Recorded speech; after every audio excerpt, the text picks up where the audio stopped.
संतोष देशमुख यांच्या हत्येच्या प्रकरणामध्ये आज जी सुनावणी होत होती ती सुनावणी आता पूर्ण झालेली आहे। आज 50 मिनिटं ही सुनावणी झाल्याचं कळतंय आणि पुढची सुनावणी ही 17 जूनला होणार आहे। तर बीडमधल्या मस्साजोगचे सरपंच संतोष देशमुख यांच्या हत्येच्या प्रकरणाची ही सुनावणी पूर्ण झाली आहे। न्यायालय त्याच्यावरती निर्णय घेईल। Thank you sir. आणि दुसरं एक गोष्ट जेव्हा मी येत तुम्ही लगेच बिकम मला जर मी लक्ष ठेवेल आणि मला जर आढळून आलं असं कोणाचं असेल त्याला माझी असं बाय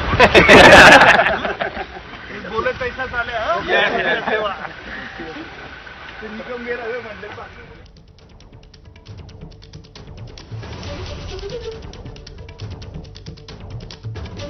तर आज 50 मिनिटं ही सुनावणी झालेली आहे आणि पुढची सुनावणी ही 17 जूनला होणार आहे। डिजिटल पुराव्याच्या संदर्भात या सुनावणीमध्ये काहीशी चर्चा आणि युक्तिवाद झालेला आहे।